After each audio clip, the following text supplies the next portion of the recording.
Multi-day orgies, degrading contests where women competed sexually to win imperial favors, and a Tsar who transformed debauchery into state policy. On the 30th day of May, in the year 1672, a prince was born in Moscow who would become not only the modernizer of Russia, but also one of the most sexually depraved monarchs in European history. Peter I, known as Peter the Great, would use his absolute power to create a system of sexual gratification that shocked even the libertine standards of his era, institutionalizing practices that transformed the Russian court into an imperial brothel disguised as a palace. What transpired in the halls of the Kremlin and later in St. Petersburg transcended any normal aristocratic libertinism. Peter was not content with discreet mistresses or traditional favorites, but created an entire state apparatus dedicated to feeding his voracious sexual appetites through organized competitions, where women were forced to demonstrate their sexual skills in degrading spectacles to earn positions at court. This is the story of how absolute power can corrupt even the most basic impulses, transforming desire into systematized tyranny. To understand how Russia's modernizer also became its greatest institutional pervert, we must examine not only his political reforms, but also the culture of sexual depravity he cultivated as the supreme expression of his autocratic power. Peter Alexeyevich was born into a medieval Russia isolated from the rest of Europe, the son of Tsar Alexis I and his second wife, Natalia Narishkina. From childhood, he demonstrated a compulsive and excessive personality that would later manifest in both his political reforms and his sexual appetites.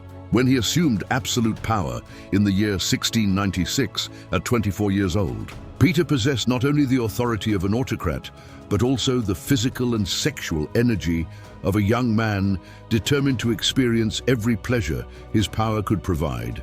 His first experience with systematizing sexual gratification occurred in the late 17th century when he established what he called assemblies of pleasure in Moscow.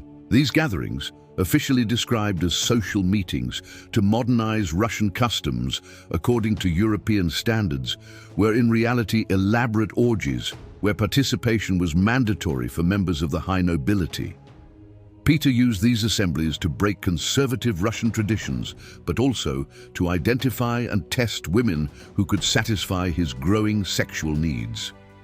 During his travels through Western Europe in the year 1697, Peter studied not only military and naval technology, but also the sexual practices of the continent's most libertine courts. In Louis XIV's France, he observed the system of royal favorites. In Holland, he frequented sophisticated brothels. In England, he participated in private clubs where the aristocracy indulged in sexual practices that would scandalize broader society.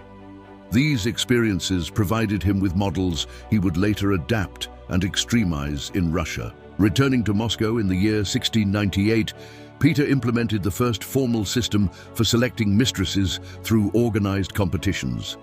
Unlike European traditions, where favorites were chosen discreetly, Peter transformed the process into a public spectacle for the court, forcing candidates to demonstrate not only beauty, but specific sexual skills in presentations he personally evaluated. These initial competitions were held in the Kremlin Palace, in chambers specially modified to allow Peter to observe the performances of multiple candidates simultaneously. The system became more elaborate after the founding of St. Petersburg in 1703. The new capital provided Peter with the opportunity to create an entirely new court, free from Moscow's conservative traditions, where he could implement his political and sexual visions without resistance from traditional institutions. The Winter Palace became not only the seat of Russian government, but also the center of a sexual gratification system that rivaled any government department in organization. Peter established what he officially called the College of Domestic Affairs, but which was privately known at court as the Ministry of Imperial Pleasures. This department, directed by Alexander Menshikov, his political favorite and sexual accomplice, was responsible for organizing regular competitions to select new imperial mistresses. The process involved multiple phases, each designed to test specific aspects of the candidate's sexual aptitude. The first phase consisted of identifying young women through a network of spies spread throughout the empire. Peter preferred women between 16 and 25 years old, preferably from impoverished noble families who would be motivated by material benefits. But he also recruited merchants' daughters and even exceptionally attractive peasant women. This democratization of sexual selection represented a radical break with Russian aristocratic traditions, where only high nobility had access to the Tsar. Selected candidates were brought to St. Petersburg under various pretexts and subjected to detailed medical examinations conducted by German and Dutch doctors Peter had imported to ensure European standards of competence. These examinations included not only general health assessments, but also specific gynecological inspections to verify virginity, fertility, and the absence of venereal diseases. Dr. Laurentius Blumen, Peter's personal physician, left detailed records of these procedures in his medical diaries preserved in the imperial archives. The most degrading phase of the process involved practical demonstrations of sexual skills. Peter had developed a series of aptitude tests where candidates were forced to demonstrate specific techniques using specially constructed mannequins and later with designated partners who reported directly to the Tsar about each woman's performance. These sessions were conducted in basement chambers of the Winter Palace, equipped with mirrors and devices that allowed detailed observation. In 1708, Peter introduced the competitive element that would give the system its most perverse character. Instead of simply selecting candidates individually, he began organizing competitions where multiple women competed simultaneously in elaborate sexual trials. These competitions, initially held monthly and later weekly, included categories such as endurance, creativity, obedience, and client satisfaction, with Peter himself serving as chief judge. The competitions frequently lasted 3 consecutive days.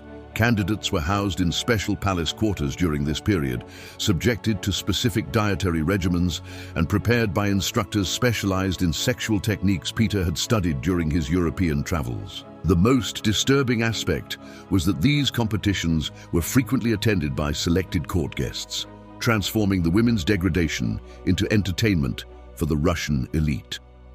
Jacob von Stalin, Peter's private secretary during the final years of his reign, documented these competitions in detail through encrypted correspondence with foreign diplomats. His accounts describe events where dozens of women participated simultaneously in trials that included everything from individual demonstrations of sexual skills to group competitions where participants were evaluated on their ability to work as a team to satisfy imperial desires. The system also included an elaborate hierarchy of positions for winners. The principal favorite occupied a quasi-official position at court with her own quarters and substantial pension, but also with obligations that included constant sexual availability and participation in all activities organized by Peter. Secondary favorites served in rotation, while candidates in training were kept in constant preparation for future competitions. During the decade of 1710, when Peter was in his 40s, the system evolved to include thematic specializations. Different competitions were organized to select favorites with specific skills. Some specialized in practices Peter had learned in France, others in Oriental techniques he studied through Turkish and Persian ambassadors, and still others in innovations he himself developed through systematic experimentation. The most detailed surviving description of this system comes from the accounts of Anna Mons, a German woman who served as principal favorite between 1712 and 1715. Her diaries, discovered only in the 20th century, describe not only the competitions, but also the intensive training candidates received. Mons reported how women were taught not only sexual techniques, but also specific etiquette for interacting with Peter, including language codes, specific gestures, and even facial expressions he found particularly exciting. The most systematic aspect of the program was its research and development department. Peter had established a specialized library where sexual manuals from different cultures were collected, medical texts on sexual anatomy, and even spy reports on sexual practices in other European courts. This information was used to develop new curricula for candidate training and to create new competition categories. The situation became so elaborate that Peter created a numerical scoring system to evaluate candidate performance. Different sexual acts received different scores, with bonuses for creativity, endurance, and ability to satisfy the Tsar's specific preferences. These scores were maintained in official records, creating a bureaucracy of sexual gratification that rivaled any other Russian government department in complexity. During his final years, Peter became increasingly demanding and cruel in his competitions. Contemporary accounts describe how candidates who failed to meet his standards were not only eliminated, but frequently punished through public humiliation or exile to remote regions of the empire. This escalation in cruelty created a climate of terror among court women, where participation in competitions was simultaneously an opportunity for social advancement and a risk of personal destruction. Peter's death on the 8th day of February in 1725 abruptly ended the sexual competition system. Catherine I, his widow, immediately ordered the dissolution of the College of Domestic Affairs and the exile of all surviving favorites. Most official records were destroyed, but fragments survived in private archives and diplomatic correspondence, preserving evidence of one of the most elaborate systems of institutionalized sexual exploitation ever created by a monarchy. Modern analysis of this system reveals how Peter used his obsession with modernization and systematization not only to reform the Russian government and military, but also to rationalize and intensify his own sexual depravity. The same mentality that created the Russian Navy and modernized the imperial administration was applied to organizing an apparatus of personal gratification that reduced hundreds of women to objects of sexual experimentation. The psychological legacy of this system extended far beyond Peter's reign. Many women who participated in the competitions never managed to reintegrate into normal society, having been psychologically conditioned to view sexuality exclusively through the lens of competition and submission to absolute power. Entire families were destroyed when daughters were forced to participate in competitions, creating intergenerational trauma that influenced Russian nobility for decades. The supreme irony of Peter's legacy is that the same man who modernized Russia and brought it into the European world also created one of the most primitive and degrading systems of sexual exploitation in modern history. His political and military reforms are celebrated as evidence of progressive vision, but his sexual practices reveal a personality that used progress as a mask for the most systematic depravity.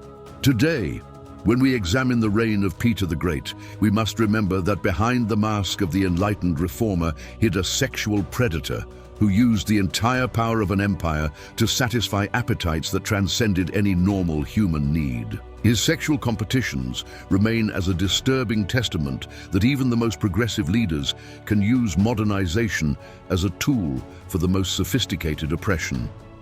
The memory of this system serves as a warning about the dangers of absolute power and as a reminder that true modernization of a society must include protections for the most vulnerable against the excesses of those who govern. Peter may have made Russia a European power, but the price of his greatness was paid with the dignity and freedom of hundreds of women who were transformed into objects of imperial gratification on the altar of his unbridled personal ambition. Thanks for watching till the end. It truly means a lot. If you enjoyed this story, hit subscribe so you never miss the next forgotten chapter of history.